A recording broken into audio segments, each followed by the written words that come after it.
I'm going to read out this quote by Shaq. This is a quote Shaq said last night about Nikola Jokic. This is before Jokic scored 61 points last night, but I'm going to read it out. Slovenian chicken, said Shaq when asked what he would do to Jokic. I'm getting 40, and they're going to have to double me, and he probably going to pick and pop and take me all that, but he probably won't be in the game a while because he shoot the three. I'm running right to the middle lane and holding the rim. I'm going to hit it way more twos than you hit threes. Guarantee you that.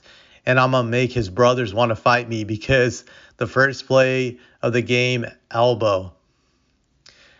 Well, one thing I want to say about Jokic is that he's not a soft player. He's not going to be intimidated by an elbow by Shaq.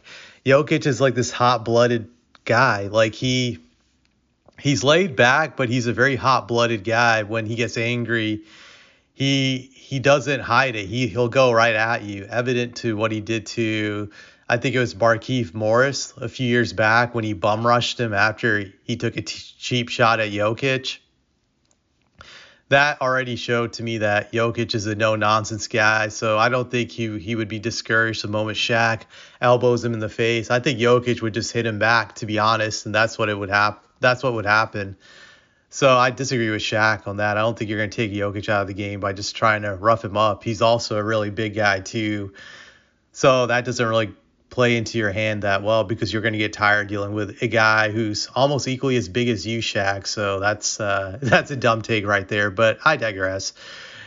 One thing I just want to go a little bit off tangent here just about Shaq in general. Like I think just when it comes to the fans of the NBA, when it comes to Shaq, I feel there's like a huge disconnect between fans who are below the age of 30 and the ones that are above 30 years old when it comes to Shaq and how dominant he is. I feel like with the young people, when they see Shaq's highlights, they view this man as like Megatron or Thanos, that he looks invincible, indestructible, and their grasp of his talent is just based off of YouTube highlights. They don't really have context of just the competition he was going up against back in the day and just how good the guys who matched up with Shaq were when Shaq first entered the league. I think people bypass like the first half of the 90s to like the late 90s and act like Shaq's career just started with the three-peat, and they forget just his struggles prior to the three-peat. Like,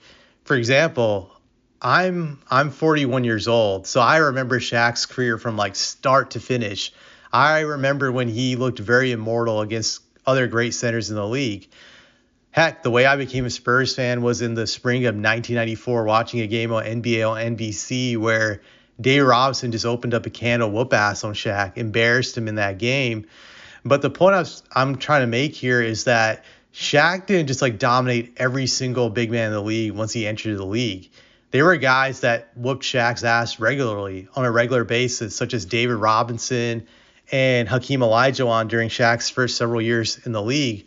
I think Dave Robinson had a streak where he had better stats against Shaq for like 4 or 5 years in a row. And Shaq didn't start winning that battle against David until David started to have injuries, such as his back injury, that he was never really the same again. And that's when Shaq started to dominate him. And you can say the same thing about Olajuwon, that once Olajuwon got beyond the age of 35, 36, Shaq started to own him.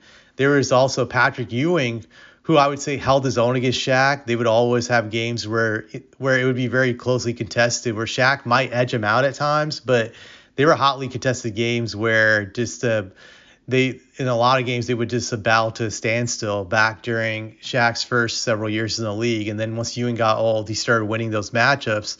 So it's not like Shaq was just like bulldozing over every just 7-4 in the league like he always tries to have this revisionist history. He had guys that had his number for a period of time up until they got old. And then once he hit his prime, that's when he just eviscerated those guys, because those guys were just complete shells themselves.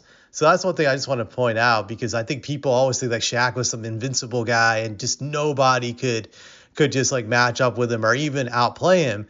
And I think there's also things that people gloss over during the early 2000s, just when it came to his dominance. Yes, he dominated the league. He just he ran roughshod over them. And he definitely was the best player, I would say, in the league for a certain period of time during the early 2000s. I feel like Tim Duncan took it away from him during probably 2002. I think that's when Duncan really took the title away from him as best player of the league, essentially. But Shaq had really no competition during that period of time. There was just like all the guys that challenged him during the 90s were pretty much either retired or just over the hill. Like David Robinson was just a complete shell of himself during the early 2000s, and Shaq easily dominated him at that point forward. Unlike previously during the 90s when Shaq struggled to dominate him, that he would get his ass destroyed by David a lot of times. But come 2000, David was no match for him. Same thing with Hakeem. Ewing was like on life support back then, so Shaq just had no challengers. The only guy that challenged Shaq, and people can say I'm biased, but I'm just going to back it up, was Tim Duncan. That was the only guy that consistently outplayed prime Shaq. And I remember it very well because starting during the early 2000s, Duncan would guard him primarily when the Spurs played the Lakers. David would be the help defender in a lot of cases most of the time. So it was Tim like guarding him a lot of times with David helping. And that came to a halt back in the 2002 playoffs where David Robinson was out for like half of that series and Duncan had to guard Shaq pretty much for most of the series. He had the lion's share of minutes, and Shaq in that series had the worst series of his career. And this was prime Shaq. This was like 2002 Shaq. Shaq averaged 21.4 points per game, on 44% shooting and 12.2 rebounds, while Duncan averaged 29 points, 17.2 rebounds, 3.2 blocks, 1 steal, 4.6 assists. He clearly outplayed Shaq in every statistical category except for assists. Shaq averaged actually Duncan got more assists than Shaq in that series. And Duncan outplayed him in every single statistical category. So that was like the only guy that would consistently outplay Shaq when Shaq was in his prime, but no one else could really match up with Shaq just because there was just no competition anymore from the center spot in the league. Grant Duncan is a power forward, but he also could play center, and he would switch to center a lot when the Spurs play the Lakers. But Duncan was like the only guy that could challenge Shaq, and outside of that, Shaq just had an easy out. Like you look at some of the guys he matched up with during that 3-year run. Very few of these guys had even good offensive games. I'm just looking at the guys during the 2000 playoffs that Shaq met up with. Let me just pull up the teams. So in 2000, in the first round, he played the Sacramento Kings. Vlade Divac was a solid player. Pollard was a scrub. None of those guys were capable of consistently scoring 20 points per game of Shaq, so he just wasn't challenged defensively. He could coast. Phoenix Suns, Luke Longley was a scrub. Shaq completely just mauled him. He had no competition. Portland Trailblazers, granted, he did struggle throughout that series, but he was playing an old Sabonis, who I would say was a shell of his former self. But that matchup was interesting because Sabonis is really the guy I would say is the closest to Jokic. Granted, when he was facing Shaq, he was way beyond his prime, but he still had some moments in that series in that 2000 playoffs against Shaq, if you look at the numbers, which is very interesting. Like, you go back to game 6 and 7 in that series, he did a great job of containing peak Shaq. This was peak Shaq. Shaq had 17 points in game 6 against an old man Sabonis. He shot 7 of 17 from the field. And then game 7 of that series, Shaq also laid another egg really in that game 7 against Sabonis. He shot 5 of 9 from the field. He had 18 points, which for a regular player would be good numbers, but not for a great player like Shaq. And in those 2 games, Sabonis was able to contain him. Grant Sabonis didn't outplay him, but Sabonis was able to contain peak Shaq. And Sabonis' body type and style of play is like very similar or identical to Nikola Jokic. The biggest difference I would say back then was Sabonis was so I would say way past his prime. He must have been like his mid-30s when he was playing Shaq in that 2000 series, where obviously Jokic is in his prime right now. He's at the height of his power, so it's a different scenario. But I just look at how how past prime Sabonis was able to contain Shaq in a few games during that series and have some success against Shaq, and he was way past his prime. A prime Jokic against a prime Shaq, I think would have great success against Shaq because Shaq was never really a great one-on-one defender. Just that's a fact. Just he lucked out during the three-peat that he didn't really have to guard anybody. The only time he ever had to play defense against another big was Tim Duncan. And after the Lakers were done with the Spurs, he pretty much was able to coast for like the whole entire playoffs and just maul whoever he played because none of those guys could really force an issue against Shaq offensively.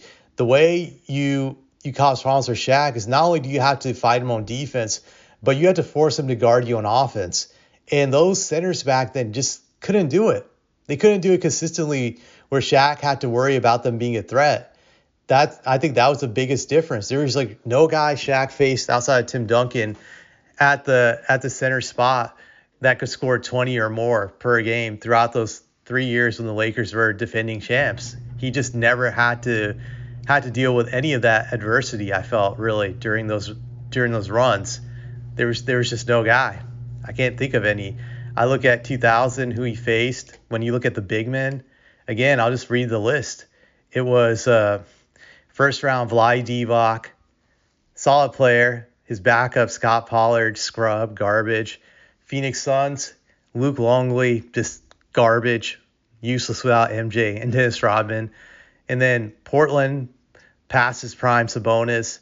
Indiana, past his prime Rick Smits. And even when he was young, Shaq would maul Rick. Rick really was no matchup problem for Shaq. He just didn't have the mentality to be a 20-point scorer against Shaq. Fast forward to 2001. Again, I think Sabonis didn't even play that year, I believe. So Blazers had no one to guard Shaq. I think they were playing Dale Davis, who was really a power forward playing the center spot. Sacramento, he was playing, again, Vlade Divac, Scott Pollard, no matchup. Spurs, got past the Spurs. Tim Duncan outplayed him the first 2 games of that series, even though it was a sweep. But then Shaq, was able to complete the sweep with the help of Kobe Bryant. I think Kobe was huge in that series. And then Sixers, Dikembe Mutombo, great defensive player, but cannot put up a fight on the offensive end against Shaq. So he had no challengers back then either, except for Tim Duncan, and he had a superior team, so he was able to crush the Spurs with the help of Kobe, essentially. Let's fast forward to 2002. Same deal again. I think he plays the Blazers. Did Sabonis come back that year? I don't think Sabonis did. No.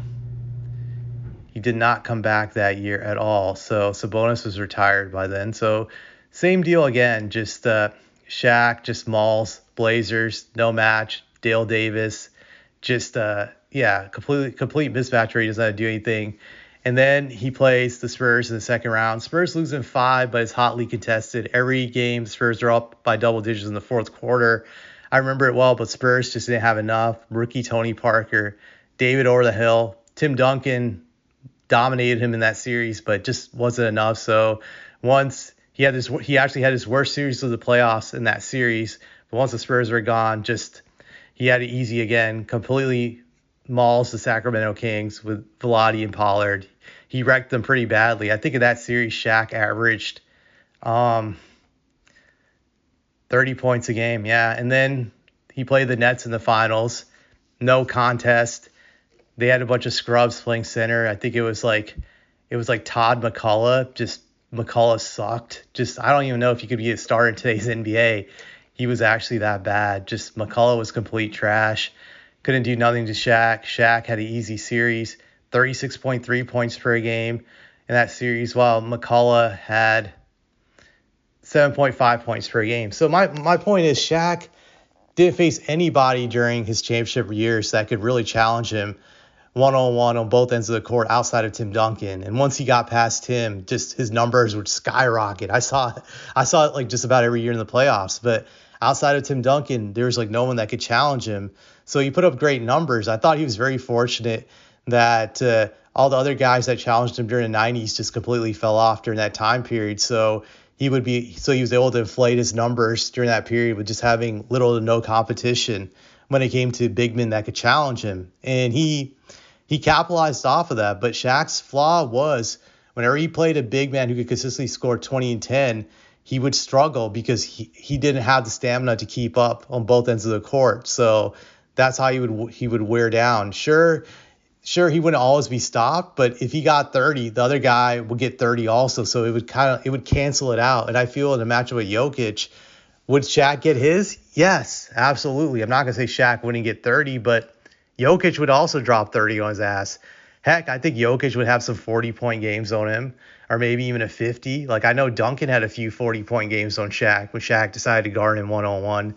So I don't doubt Jokic's abilities to light up Shaq. I think that would happen. I think Shaq would also have great games against Jokic, but it's not like Shaq would be able to contain him. I don't think he would. I think they would just be even. It would just be a split. So I don't think Shaq is just going to completely maul Jokic, and Jokic is just not going to put up any resistance. I think Shaq would have quite a fight on his hands, and I would bet on a Jokic team beating his because I think Jokic is just a better playmaker than Shaq. If both guys get 30 and 30, the difference will be like Jokic's like 10 or 15 assists. That's the way I look at it. Just my opinion, but I just think people see the highlights of Shaq and they just assume no one could show any resistance to prime Shaq, and I just disagree with that. I know this is a long rant, but I just had to get that off my chest.